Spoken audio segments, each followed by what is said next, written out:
You have forced LeBron James into the conversation up against the greatest player by far in the history of this game, Michael Jeffrey Jordan, who went 6-0 in the finals. Become Michael Jordan unfettered.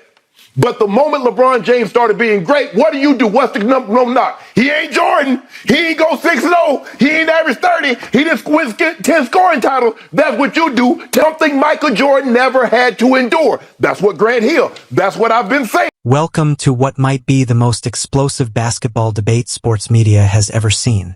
Skip Bayless versus Shannon Sharpe. Jordan versus LeBron. The GOAT conversation that refuses to die. And honestly, I'm glad it doesn't. What unfolded on Fox Sports wasn't just a debate.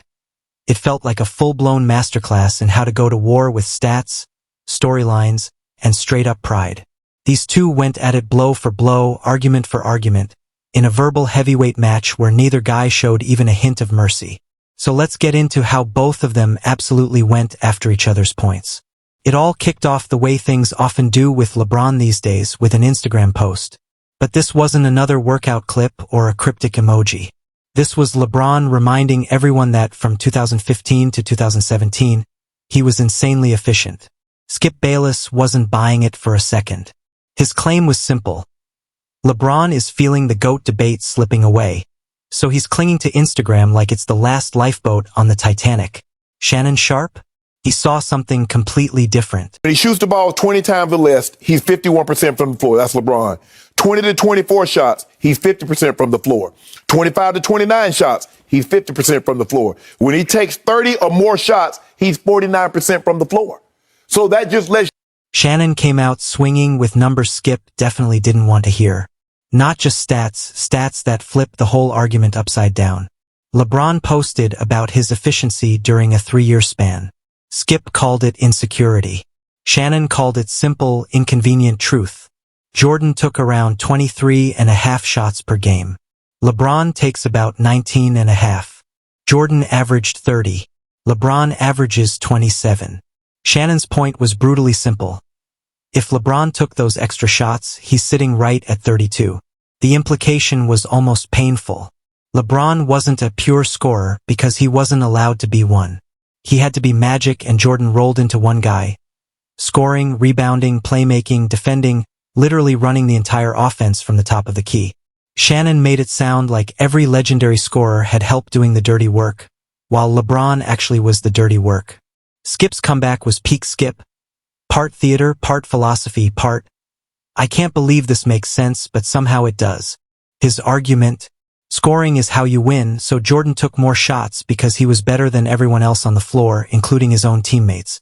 Skip framed Jordan as the ultimate assassin who wanted the ball every single possession. Not because he needed to, but because he could.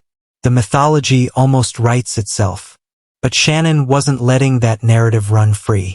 He broke down the idea that Jordan had less help than LeBron, and he did it with receipts.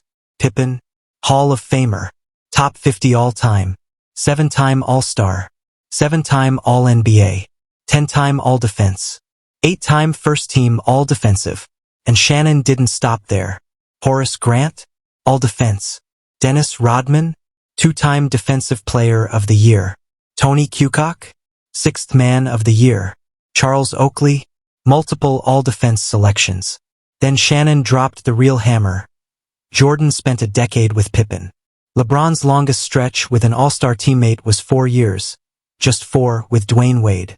Skip tried to counter with All-Star appearances, arguing that LeBron played with more All-Stars overall. Shannon shut it down instantly by pointing out that All-Star voting is basically a popularity contest. The serious stuff, All-NBA and All-Defense, is decided by writers, analysts, and coaches, not fans tweeting from their couches. And those people consistently voted Jordan's teammates as elite defenders and two-way players. Then Shannon pulled out another uncomfortable truth. The stars LeBron played with were already stars before he arrived, or remained stars after he left. Kevin Love, All-Star in Minnesota.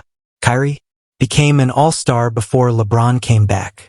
Chris Bosh, All-Star in Toronto. Dwayne Wade, already a Finals MVP before LeBron ever teamed up with him. Meanwhile, the players Jordan made great, They mostly weren't stars before Jordan, and they didn't stay stars without him. Skip fired back with free throws, the one stat LeBron can't ever hide from. He pointed out that LeBron has missed over 1,600 more free throws than Jordan. And Skip wasn't letting go. He pressed the issue with the intensity of a man who had this stat circled in red on a notepad since 2007. LeBron sits near the top all-time for most missed free throws, and the only names above him are giant big men known for having hands the size of serving trays. Skip's point was sharp. If LeBron had improved the most basic scoring skill in basketball, his GOAT case would look a whole lot different. But Shannon had a nuclear card of his own: context. Jordan arrived in 1984. Pippen wasn't even in the league yet. Jordan also spent 2 years in Washington. Both players took time. Both had to grow. And Jordan never won a single playoff series until Pippen arrived. Meanwhile, LeBron dragged a barely playoff-worthy Cavs team to the finals at age 22. Sure, they got swept, but it was by one of the most stacked Spurs teams ever assembled. Skip's reply? Brutal. He reminded Shannon that Jordan spent 9 seasons as the only All-Star on his team, while LeBron only had 5 seasons where he was the lone All-Star. And then Skip hit the emotional high note. 1998. Jordan's last championship year. No All-Star teammates. Just him. And he closed out the finals with the most iconic moment of his career. The steal, the push-off that no one wants to admit happened, and that legendary pose on the game winner. That moment is why this debate is impossible to finish. Shannon came with numbers, nuance, and full career analysis. Skip came with legacy, clutch mythology, and championship dominance. It all depends on what you value. If you value versatility, efficiency, and doing everything at an elite level, Shannon's argument hit harder. If you value peak dominance, perfect finals appearances, and those unforgettable Jordan moments, Skip's case landed cleaner. Even when Shannon tries to project LeBron's future greatness, Skip finds the one weak spot. Even when Skip admits Jordan had great teammates, he insists LeBron had more.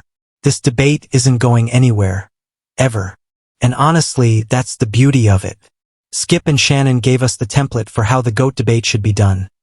Passion, stats, storytelling, respect for both legends, and absolutely zero hesitation to tear the other guy's argument apart. That's the GOAT debate. And that's why we keep coming back.